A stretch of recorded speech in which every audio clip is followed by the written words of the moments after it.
Very good. Okay. Everybody, we are getting started here. So, of course, we'll start with Lectio as we usually do. So this today, I think it's apropos. We're taking it from Exodus chapter 20, verses 1 through 11. So in the name of the Father, the Son, the Holy Spirit. Amen. Then God spoke all these words. I am the Lord your God who brought you out of the land of Egypt, out of the house of slavery. You shall have other gods besides me. You shall not make for yourself an idol or a likeness of anything in the heavens above, or on the earth below, or in the waters beneath the earth. You shall not bow down before them or serve them. For I, the Lord your God, am a jealous God, inflicting punishment for their ancestors, wickedness, and on the children of those who hate me, down to the third and fourth generation, but showing love down to the 1,000th generation of those who love me and keep my commandments. You shall not invoke the name of the Lord your God in vain, for the Lord will not leave unpunished anyone who invokes his name in vain. Remember the Sabbath day, keep it holy. 6 days you may labor and do all your work, but the seventh day is the Sabbath of the Lord your God. You shall not do any work, either you, your son or your daughter, your male or female slave, your work animal, or the resident alien within your gates. For in 6 days the Lord made the heavens and the earth, the sea and all that is in them. But on the seventh day he rested. That is why the Lord has blessed the Sabbath day and made it holy.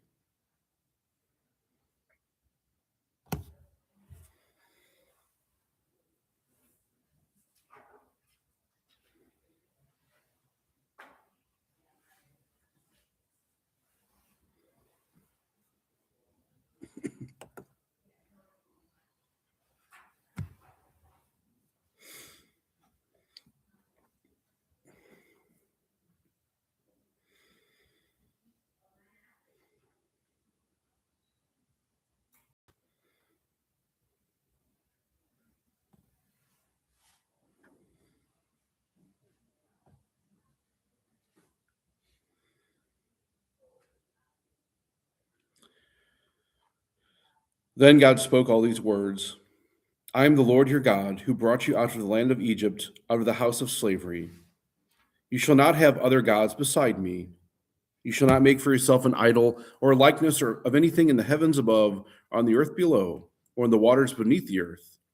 You shall not bow down before them or serve them. For I, the Lord your God, am a jealous God, inflicting punishment for their ancestors' wickedness on the children of those who hate me, down to the third and fourth generation, but showing love down to the 1,000th generation of those who love me and keep my commandments. You shall not invoke the name of the Lord your God in vain, for the Lord will not leave unpunished anyone who invokes his name in vain. Remember the Sabbath day, keep it holy. 6 days you may labor and do all your work, but the seventh day is the Sabbath of the Lord your God. You shall not do any work, either you, your son or your daughter, your male or female slave, your work animal, or the resident alien within your gates. For 6 days the Lord made the heavens and the earth, the sea and all that is in them, but on the seventh day he rested. That is why the Lord has blessed the Sabbath day and made it holy.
Then God spoke all these words. I am the Lord your God who brought you out of the land of Egypt, out of the house of slavery. You shall not have other gods beside me. You shall not make for yourself an idol or a likeness of anything in the heavens above, or on the earth below, or in the waters beneath the earth. You shall not bow down before them or serve them. For I, the Lord your God, am a jealous God, inflicting punishment for their ancestors' wickedness on the children of those who hate me, down to the third and fourth generation, but showing love down to the thousandth generation of those who love me and keep my commandments. You shall not invoke the name of the Lord your God in vain, for the Lord will not leave unpunished anyone who invokes his name in vain. Remember the Sabbath day, keep it holy. 6 days you may labor and do all your work, but the seventh day is a Sabbath of the Lord your God. You shall not do any work, either you, your son or your daughter, your male or female slave, your work animal, or the resident alien within your gates. For in 6 days the Lord made the heavens and the earth, the sea and all that is in them, but on the seventh day he rested. That is why the Lord has blessed the Sabbath day and made it holy.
So, as we read these, and we're going to probably do Lexio for the next 3 weeks using Exodus chapter 20, where the commandments are first found in Scripture.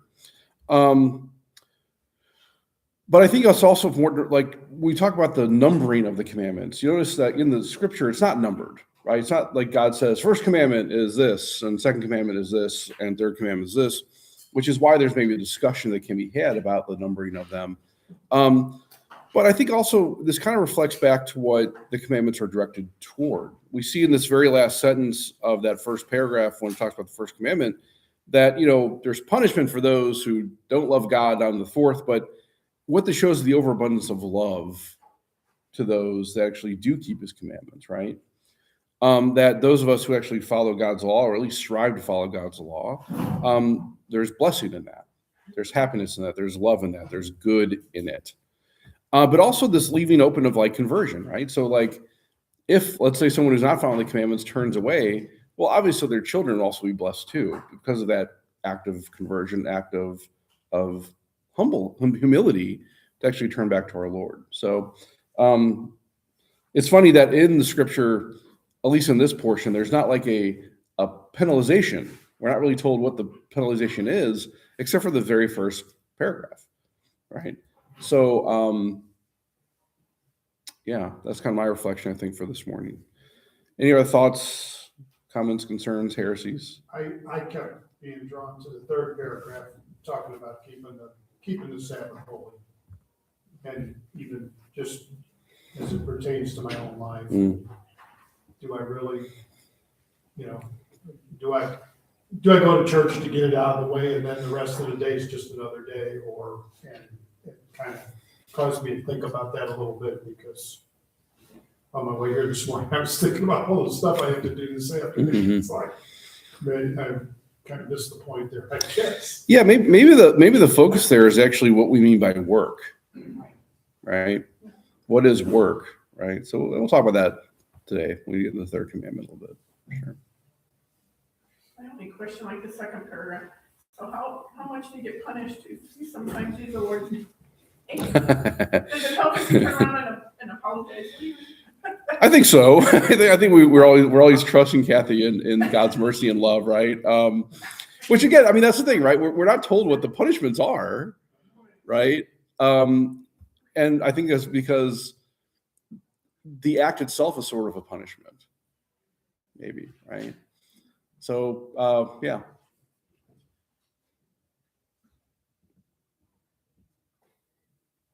And it goes back, I think, to our discussion about mortal sin, venial sin, right? I mean, so obviously something happens out of habit because of an accident, because we're not really thinking about it. That's not as severe, obviously, as something that we're actually conscious of and actually do anyway, right? So yeah.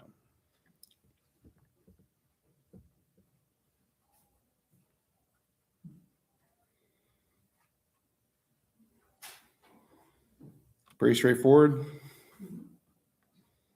Your thoughts or reflections?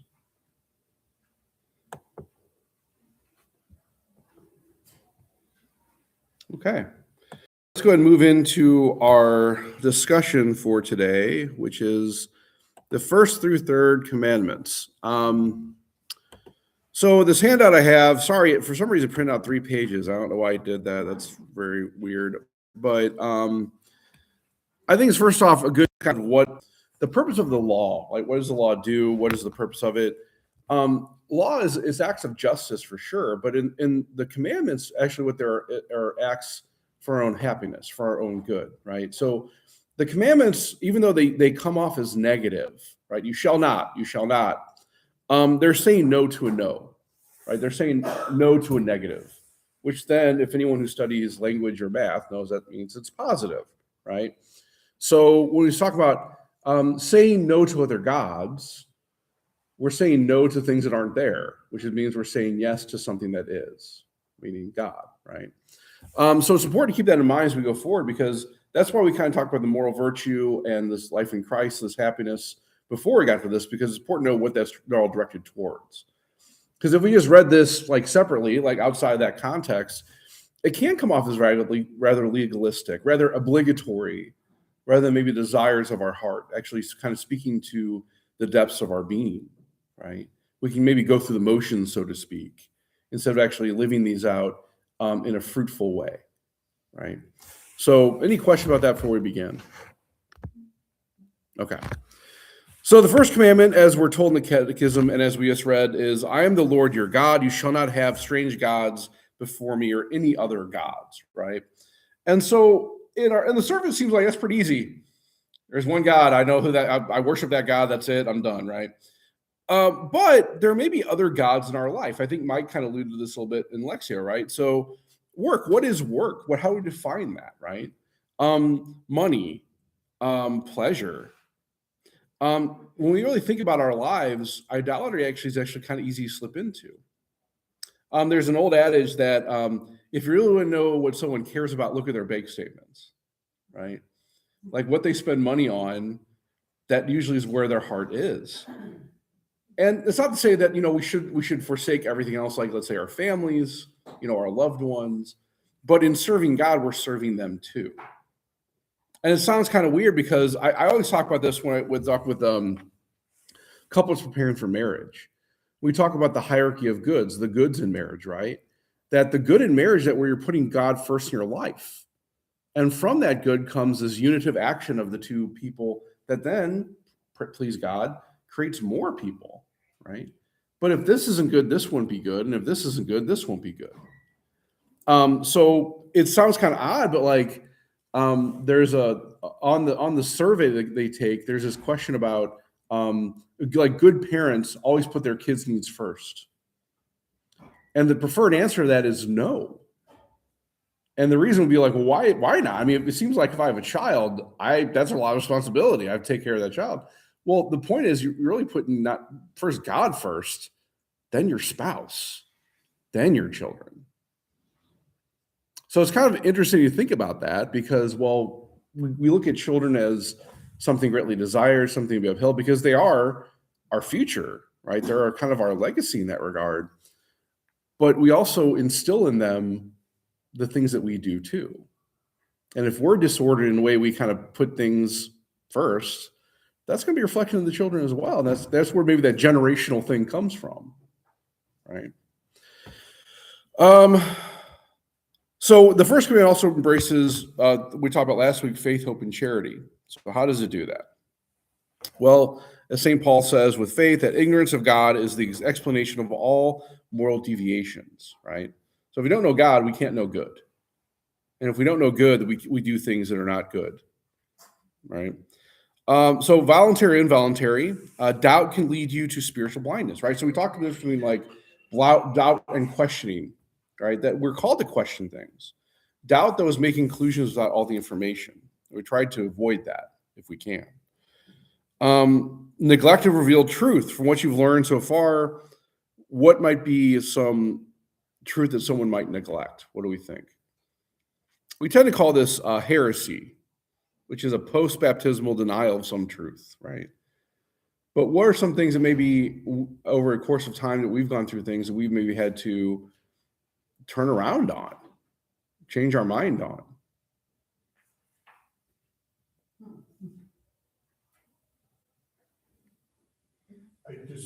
I know myself, I've changed my mind about the death penalty.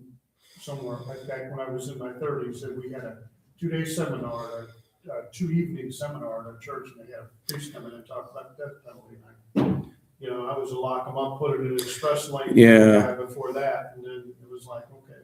Yeah, and that's really kind of a difficult one to struggle with, Mike, because when you talk about how the definitive teachings of the church are on that, right? There is some openness involved with it, but for the most part, there's been this development of saying, at least practically speaking, and we'll talk about this more, talk about the fifth commandment later, but practically speaking, there really is no need for the death penalty, right? If we understand what the death penalty is directed toward and why it's instituted, we can see in modern society today that is there really a need for it, even in like developing countries. So yeah, that's interesting. But that's a hard one for people. It is. It's very difficult. Yeah. It's not something usually discussed too much with other people because everybody's pretty definitive. Yeah. One way for sure. Yeah. For sure. Yeah.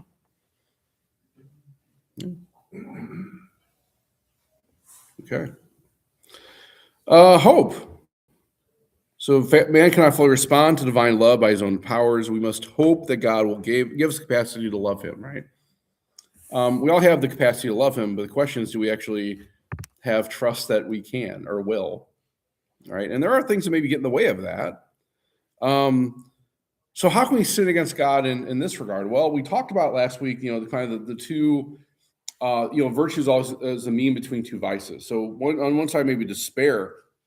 What we need to talk about the last week, which is brought up here, is presumption. So presumption is kind of, there's kind of two extremes of that too. Either that we'll be able to save ourselves, we don't really need God in that regard, or that no matter what we do, God's just going to forgive us, right? And both are kind of falling into this lack of hope, or at least not putting hope where it needs to go, right? Which is really in God. Well, whatever we do, God is going to forgive us. We just have to ask. Well, but see, that's what it's saying is that you don't, right? So the presumption is saying, it doesn't really matter if I do this or not. Okay. God's just going to take care of it. He'll snap his fingers, take away my sin. Cool. I don't even have to repent, right? And there's some Christian sects that kind of would uphold that, saying that once saved, always saved, right? That once you're saved, you don't lose that salvation. Now, what they mean by that is kind of similar to what we mean when we talk about salvation. Some different denominations will posit that, once saved, always saved, but also if you start sinning and turn away, that's evidence you weren't saved to begin with. Okay. I mean, it's kind of six one hand, half a dozen the other, right? We're kind of saying the same thing with using different words. But presumption kind of falls more in that realm. It's that, well, I'm saved, so I don't have to worry about doing anything bad.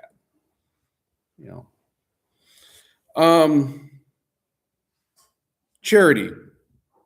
We have an obligation to love God and also show that we do, right? This is kind of faith and works, that our works and our faith go together. So kind of the grave matter against these things would be, and I use grave matter because remember, sin is always subjective. There has to be full knowledge and full act of the will.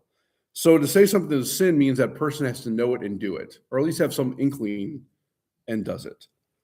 Grave matter is like what we're talking about here in these commandments. That's like the stuff that actually is objectively bad, immoral. So when we talk about like these grave matters of charity, when it comes to the first commandment, indifference, right? So we talked about that a little bit last week. We also put that in the realm like sins of omission, right? So I should have done something, I didn't do it. Ingratitude, lukewarmness. So, we're told in scripture that be either hot or cold, but don't be lukewarm, right? So that's kind of associated with indifference too. Spiritual sloth or asceticism, refuses joy comes from God. Hatred of God, and really stems from pride. Or superstition. And this is probably where we see the primary acts against the first commandment. So what that might look like is like things like Ouija boards, horoscopes, mediums, crystals, astrology, right? These kind of these things they're kind of out there. Even things like magic or witchcraft. I mean, these are all kind of forms of this superstition that is actually against that first commandment. It's putting something else or trusting in something else other than God, right? And many people might kind of balk at that and say, well, hey, I open the paper, I read my horoscope every week or every day. Am I violating the first commandment? Is that grave matter? And I guess the answer to that is it can be. Because many people say like, well, kids, Milton Berle, what was the game company? Milton Bradley. They make a Ouija board. It's a game, right? It's a kid's game. What's the big deal? And the answer to that is like, well, maybe nothing. But the problem with these things, it's not that the church says they're false. The thing is that the church says we just don't know what or who's being communicated through these things, right? So it's not to say that people don't have experiences through these things. The church doesn't deny that. The question is, though, from whom? Because the problem is if you're on a Ouija board and it starts moving by itself, or you're in a seance, let's say, and things aren't happening, are you sure you're actually talking to who you're supposed to be talking to? So does yoga fall into that? Yoga, so again, a lot of this comes also down to intention. So we're talking about grave matter compared to full knowledge and act of the will. So is it possible to say that yoga can be used primarily as an exercise that can be something that benefits the body? Yes. But in that same vein, we have to understand what the roots of yoga are. And the roots of yoga actually come from Hindu worship. These yoga exercises actually are forms of worship of a Hindu deity. Now, most people don't know that. And most people don't really think about that. And it's like, well, okay, are you saying that I can let something in through doing something like yoga? Well, again, the church says it's possible. It's not definitive. It's not that it will. But I think the reason why she brings these up in these contexts is because isn't it more reasonable to avoid these things which could possibly lead us to something bad and more focus on things we know for sure that are communication with God? There's a logic there, right? So again, it's this full knowledge and full act of the will that needs to be kind of reflected on. But yeah, the church would say that these things could be grave matter for people, right? So if you do yoga and say your rosary at the same time, you're good. Maybe. I mean, I don't. But I mean, in the same way, like I go to a black mass and say the rosary. Should I be there though, right? I mean, it's one of those things where it's like we need to use discretion, our reason to understand these things and grow. And I guess maybe the answer to that, if there's a better way, we should probably do that, right? I mean, that's really what it comes down to. Now, if there's no other way to like get things help physically for you than doing yoga, well, all right, yeah, maybe doing that would be the ideal, Just to right? keep the temptation Right, out. exactly. But also, it's sort of like, is there something better out there, practically speaking, right? And a lot of things we're going to talk about in these instances probably more hypothetical. They probably will be. We always, when it comes to moral discussion, it's always best to look at the extreme. From that, we kind of understand of the practicality. Like for instance, when we talk about the seventh commandment, kind of a good example of that is, is it a sin or is it grave matter for a father of 10 that lost their job and is at their last, they're very desperate, and they take a loaf of bread from a grocery store? There's reasonable question, reasonable aspects of that, maybe reduce the culpability there, but we would still say that would still be grave matter. Provided all other avenues have been exhausted, maybe it could be okay. But there's still the factor there is maybe. And practically speaking, that there really is no reason to do that in society today. Good. So what should we do to help us grow in this understanding of the first commandment? Prayer, adoration, and especially this also goes maybe with the eighth commandment more so than this one. But when we take promises and vows, be deliberate and free to make those promises, right? And even sacramentally, we talk about confirmation. That's a commitment. That's making an oath. That's making a vow. Questions about the first commandment? Wonderful. Second commandment, you shall not take the name of the Lord your God in vain. So this really kind of flows from this gift of speech that we're given, right? That God gives us speech and even language, we would say, in order to communicate his love to others and glorify him, right? Now, it's important to understand that doesn't necessarily mean saying negative things is wrong, right? If someone's doing something bad, I can say, that's not good. They may not be, positive, but it's still, directed towards the love of the other and glorification of God, right?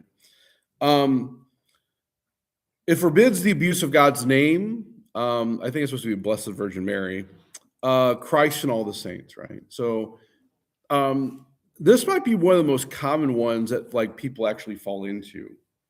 That fourth point that OMG is everywhere, right? And we see it in society very prominently. It's normalized in things like TV, movies, songs, even around the dinner, even around the family sometimes, right? That is a form of blasphemy, right? So it's uttering against God. So Christian beliefs are one of the few things left that everyone feels like it's okay to kind of take a shot at, right? Diminish. We need to be vigilant in denouncing actions that insult us and God. So, there's a lot of movies. I get to the point now where I don't even watch them anymore, just because like I know it's going to go somewhere that's going to be detrimental to the faith in some way, right? Even like starts out good. There was a movie or a series my mom was watching on, I can't remember, it was Netflix or something. It was kind of set in the Old West, and I knew some of the characters in it, but they had this priest, which was kind of portrayed as this really great figure, and then turns out he betrays them. And it's like, I mean, is that to say that priests don't do that? Okay, sure, but to exemplify that, and could you have actually had any other character do that? That's kind of a form of blasphemy, right? So yeah, I just get to the point where it's just like I don't even bother with a lot of things out there. I found House of David be pretty good so far, and The Chosen. Those are kind of my go-tos at this point. Everything else are like, I don't know, right? This also kind of goes with like oaths. So there's difference kind of between promises and oaths. So oaths are really promises towards God. We look at them more covenantal. Promises usually made to each other. Okay, So like when Deacon and I were ordained, we made actually oaths and promises. So oaths to God, but also promises and to the Archbishop, our spouse in some cases, and to the church, right? So Where's a vow? vow is kind of a form of an oath. Yeah. So when we think about violating that, think like perjury. And again, that's also more in line also with the eighth commandment. So it's also important to understand too, by having one action, you can break multiple commandments.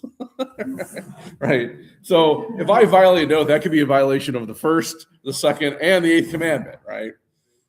So it's always important to understand that.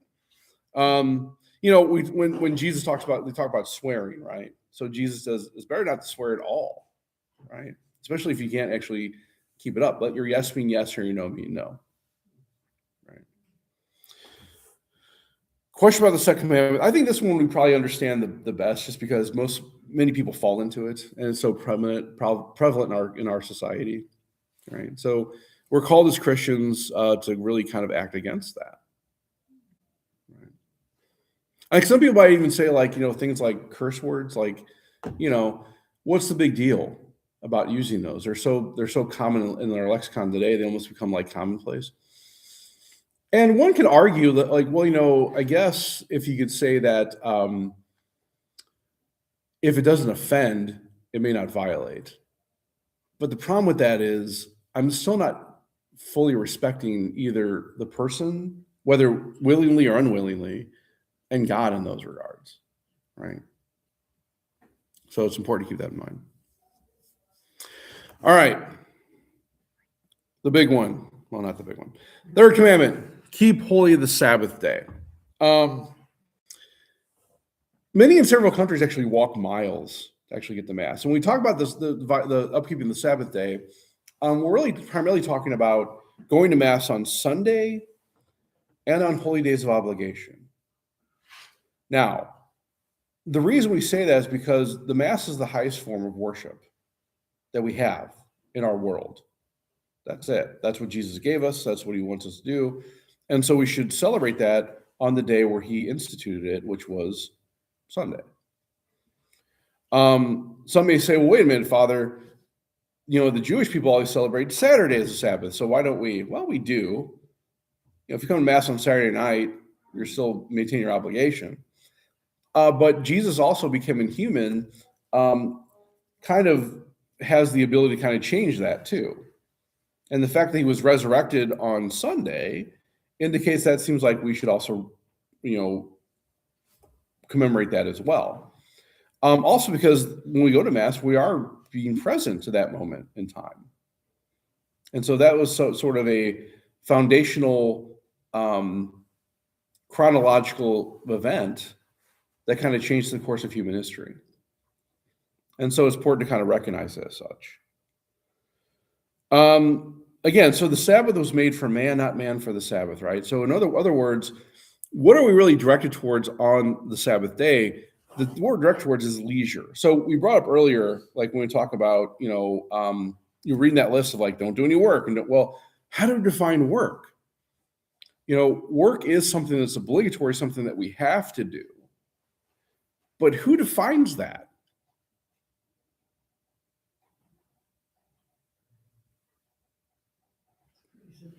It is. So like for instance, I don't do as much anymore, but I just find a great leisure in mowing the lawn. Now, objectively speaking, that would be like, hey, that's work. That's labor, Father. What are you doing? Well, I find relaxation in it, right? I find rejuvenation in it. And that's what leisure actually is. It's a rejuvenative act. So if I'm really seeking out, what's that? Mowing the lawn could be that. It can. Well, that's what I'm saying. Like after mowing the lawn, I feel somewhat renewed. Okay, so that's why we're talking about things like work. That's what we're saying. Like if it is going to be work for me to go out and rake leaves on Sunday, maybe I should plan that for Saturday then, right? If it's going to be work for me to go to the store and buy food for the week, maybe I should plan that out on a different day, right? if it's going to be work for me to actually go to my job and work in that day, well, okay, there is sort of a discussion about that as far as like obligation compared to, can you like not? Would you be like fired and lose your position and maybe lose your way of maintaining your family that way? Okay. So there are exemptions, of course, when it comes to these things. Like, so for instance, last week, right? We had 10 inches of snow. I hope I communicated well in my flock note that, hey, you know what? Don't put your life in danger by going to mass, or anyone else's life in danger, right? That is something that may exempt you from actually going to the obligation of coming to mass. Does that actually omit your obligation to keep holy the Sabbath day? No. The church cannot change the divine law. So Jesus, if God says, keep holy the Sabbath, what could we do otherwise? Well, we could watch mass online. We can pray the rosary. We can read the Bible. Maybe spend some time in meditative prayer. There are things we can do to maintain that Sabbath day. But does that mean now, okay, I better go out and get all my chores done for the week? Well, if you can get all your chores done for the week, why aren't you coming to mass? Right? So the church and God respects our free will as well as our intellect in discerning these things. But we also have to understand what our priorities are. That's what all these commands are directed towards. The first three commands are actually directed towards relationship with God. And so if I would be able to go to the store or go to the symphony or go to work or go to the sport event or whatever, if I can go do that, my first priority then should be going to mass. Then the question is, should I? Maybe I can get to mass, but should I get to mass? And what would that mean? Well, let's say, I don't know. Let's say hypothetically there's a global pandemic going on, right? And I don't want to get anyone else sick or get myself sick, which could possibly be detrimental. Am I exempt? Sure. Of course. So it's always important to keep those in mind and understand what that's directed towards. So, it used to be in our society that we did kind of respect that in a deeper way, where things would close down on Saturday and Sunday. And I think we've seen sort of a reversion back to that in many ways. I know there's a lot of restaurants stuff that close either on Sunday or maybe Monday. And good, that kind of shows that day of rejuvenation. Some might ask, well, hey, what about priests and deacons? I work on these days, don't I? It's the only day you work, right? Only day. Some might think that. Okay, so but does that mean that I'm exempt from that, from the lead trying to find that Sabbath? No, I'm not. I mean, we all have days off. We should take those days off. I would like to say I'm perfect in that, but I'm not. Right? But again, it comes down to this understanding of what is leisure for us.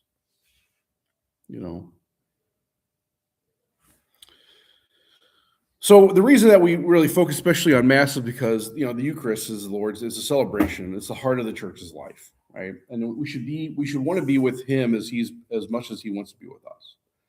And we're with him profoundly in the celebration of the Eucharist, right?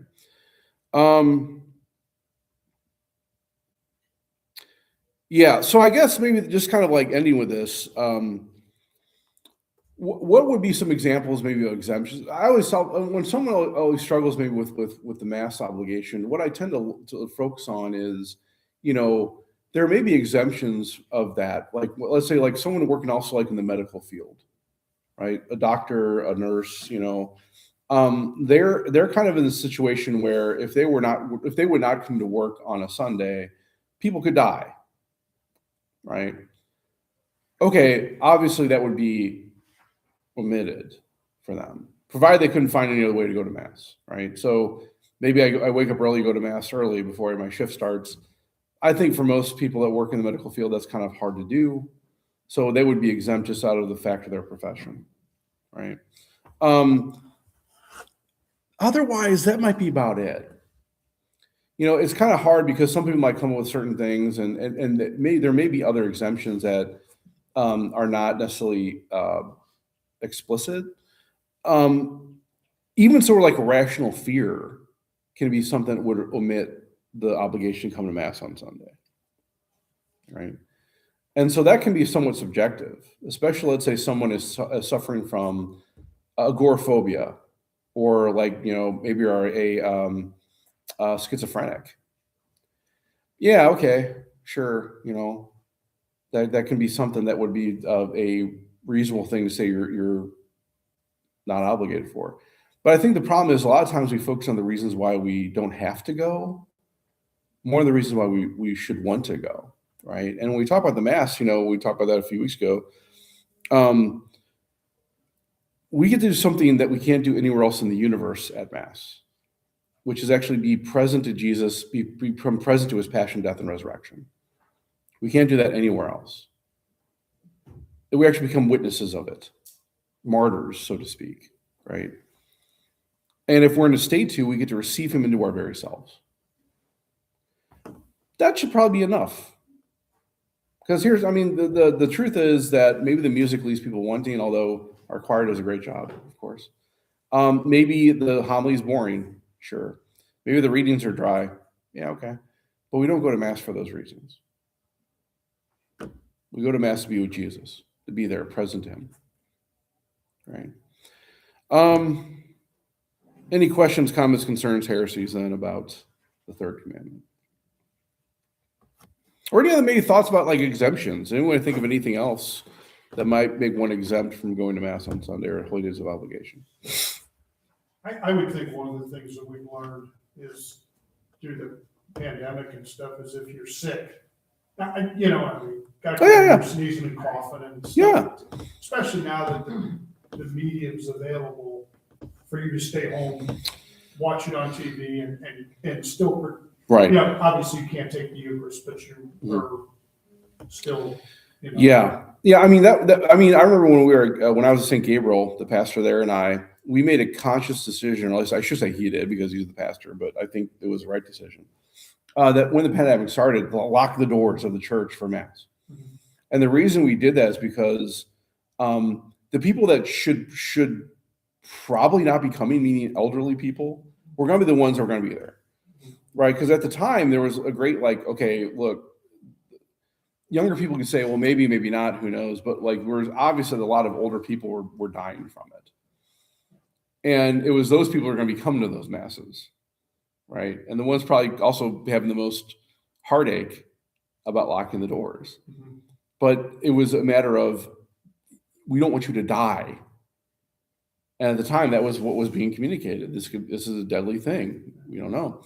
But I think that, but what was so beautiful about that is there was that desire, that fostering of that to we want to be there, right? And it's kind of unfortunate that not many Catholics have that desire, at least in the West. I mean, I think you see more of a deeper faith life in maybe more developing countries. But in the West, I think there's been this diminishment of it. And also maybe in some regard, letting one off the hook, so to speak, meaning, it's good as there, but I got other things to do. I just had another thought that kind of came to me with all the closings of all the parishes and mergers and all that. We here in St. Louis especially don't realize how good we had it mm-hmm. when we had a church on every corner. Mm-hmm. And, when your church was down the block and it's 7 minutes to 11, you walked out the door and you were in church all the time. Yeah. Yeah, I mean, I know I never really had an excuse for violating the third commandment because we lived right around the block from our church growing up. So if it snowed, I could walk. That was no excuse. It's funny. We have a college young man living here in the rectory from UMSL from the Newman Center, and when the snow fell last week, he's like, "I was exempt, right?" I'm like, "No, you're not. Sorry, you anyway." He went to Mass, just to be clear, but I mean. He was making the jokes like, yeah, I guess I don't have an excuse. Like, yeah, you don't, which is why usually priests live in the churches and the parishes where they have. I said that to my wife. I said, the Catholic Church is probably one of the places that's kind of an exception because the priest normally lives where he's at. Yeah. And he's going to say Mass one way or another. Yeah, I think someone asked me, I have several questions about this. Like, do we ever cancel mass? Like, well, no, there's no excuse to cancel mass. You know, 'Cause Yeah, you're right. You're on the property. Yeah. Somebody's yeah, but gonna say especially it. between the two of us, there should be somebody Yeah. there. I mean, so, Yeah. no, that doesn't happen. In the Catholic Actually, Church. last week was one of the first, maybe. There was a crawler I know, I think it was on Channel 4 when I was watching TV on Saturday, that the Archdiocese suggests that if, you're don't go to church, because if you're in that, because they know that Mhm. it's gonna be the old people and Yeah. the crippled people. Right. The ones that probably shouldn't be going out at it. The The ones ones that that are, are right, exactly. The 22-year-olds that Right. can walk the half Right. mile, they're like, Yeah. I'm not gonna, even though they're down at Art Hill sleigh ride. Right. Right. Like, they can't. Yeah, it's a very interesting scenario, and there's always this debate. I think whenever it snows happens, whether the announcement should come out or not, because sometimes the response is, well, canon law covers this. The moral law covers this. If you as an individual don't feel or don't think you can actually go out and can't actually make it, you don't have to. So in some ways, it's almost like I look at it this way. There's always asked, like, where is it written that you got, like, priests? You guys have to celebrate mass every day, don't you? Well, the thing is, we should, but there's nothing written down positively saying that should happen. So in that same vein, whenever you make something explicit, it almost kind of cheapens it. It means there actually is a necessity for it to be said. Whereas if you really know what the church teaches, you should already know whether you should or shouldn't. I think it goes back to, if you can't make it out to mass for some reason, then you don't go anywhere else. Oh, sure. That's, Yeah. I mean, that's Yeah. like, if you're sick, fine, but don't be sick and then go shopping. And even then, there can be some, like, let's say, for instance, I don't know, the snow stops, the plows get out there, have the roads cleared by like 3 p.m., whatever, and there's no late mass where you live. Like, okay, obviously there are certain situations which would diminish the culpability in that regard. So we always open to those things. Like I always say, like, what the total is. I think they say only about 15% of most parishes, maybe 25% of most parishes, actually attend mass on a weekly basis of the people on your rolls. And my assumption is, like, if I don't see you here at St. Anne, I maybe went somewhere else to some other Catholic church. So fine, and that's the other thing too. It's like, it's not, if you don't like what happens here, but you're going, like, maybe to All Souls or Sacred Heart or whatever. Okay, fine. You're not going to hurt my feelings. But in that same vein, like you're saying, Mike, the reason we have these closures, these things going on, these consolidations, because, well, if you're not coming, then there's no point. And so, like most parishes, I think too, there's so much emphasis sometimes on the ministries, whether it be the school or whether it be Vincent de Paul or whether it be, some places have like shelters for people. There's so much focus on those things that they don't necessarily realize there's this distance between that and the purpose of it, what's behind it, which is actually the church. And so if you had a thriving Vincent de Paul or a thriving school or a thriving men's shelter, but people aren't coming to mass, well, then you could get those other services anywhere. I mean, that's sort of the logic, and that's kind of what comes down to is, Those like, can all well, be a secular right. service that you- Sure. the church Yeah. doesn't need to be involved. right. It's good she is, but that's not the purpose of the parish, of these organizations. I think with all things new, there's another realm of people that have been hurt. Oh, Because sure. their church is closed, so they just stop going to them. Yeah, and that can very well be. And I guess my response to that is, you're not really hurting anybody else except for yourself in that regard. Correct. I mean, because, like, if I know there's people that don't come here to see your St. Anne anymore because of maybe policies or decisions have been made here. And, my response to that is sort of like, well, I'm sorry to see you go. They're going to other Catholic churches, fine. But, you're not, I'll still be employed. I mean, it's like, it's not like you're going to actually, like, if I get moved, I get moved. I mean, yeah, right. I'm not getting fired here. So, I mean, the only thing that's going to happen if that happens a lot is, now you can say, well, maybe I shouldn't be in a pastorship in Egypt. Okay. That's up to the archbishop. And look, as long as I'm a priest, I'm fine. But that does hurt the parish. Well, And the community. I take that a little further, and I always think, and we've probably all had this in our families, our lives, our friends, people that have quit going to church because a certain priest said something to them. Mm-hmm. And it's like, oh my gosh, please. Okay, the only thing I can counsel you is please go somewhere else. Yeah, Yeah. my dad taught me a great line on that. I think he calls it "love me, love my dog." So what the way you approach that is, in order to actually love me, is I have to love everything about me, including my dog. Well, if your dog bites me, I'm not going to love your dog. That doesn't mean I don't love you, right? I think we all take that approach in some way, right? And it's unfortunate because there is like a dissonance there, and not to say that that feeling isn't real, but it's also like, is there something higher you can actually achieve here? Where do you find your identity? Where do you find your actual yourself?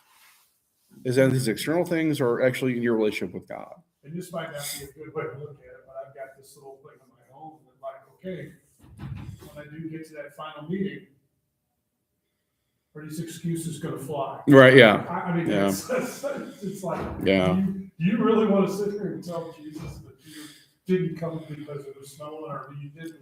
Yeah. I mean, well, again, yeah. You Yeah. didn't follow this, because of this. And it's like, it's. Yeah. I mean, I think fortunately though, Jesus knows the character of our heart, and so He'll know for sure in that regard, right? So we can trust in that. Especially if there's hurt involved. Yeah, of course. That's true. But I mean, yeah, we always, again, that also comes down to, judge not lest ye be judged as well, right? I mean, so all I can do is I can say I can control what I do, and that's it. Everything else I can just pray for them and go from there. Well, good. Any other final questions, comments, concerns, heresies?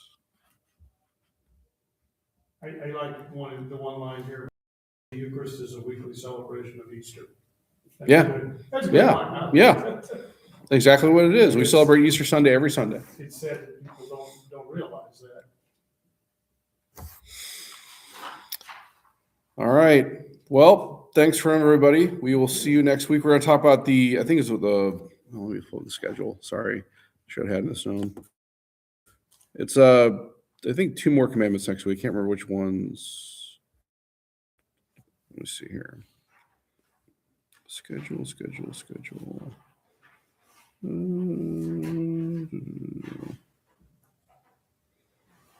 do I do with that? Come on. I guess someone has the schedule up, do they, by any chance? There you go. Can't get my email on my phone. Okay, I don't have here a it is. phone, But I still don't know my emails are in there. Here we go. So, by the way, next Sunday is the rite of sending at 11 o'clock Mass. So we ask all the catechumens and our candidates, please come to that Mass, 11 o'clock. We'll call you up after the homily with your sponsor if they're there, give a blessing, as well as for our OCI candidates and catechumen, or candidates specifically. Make sure you give me that form that I sent out, or please fill it out and send it back to me. And for those who are baptized and ready for confirmation, if you haven't been baptized at St. Anne or in presentation, I'm going to need a copy of your baptismal record. So you need to get that to me, preferably before the rite of election, which is in February 21st. But next week is the 8th. We're going to have the rite of sending at the 11 o'clock Mass. Next week, though, we're going to be talking about the 4th commandment. So that'll be interesting. And just go from there. Yeah. All right. Great. We'll see everyone next week.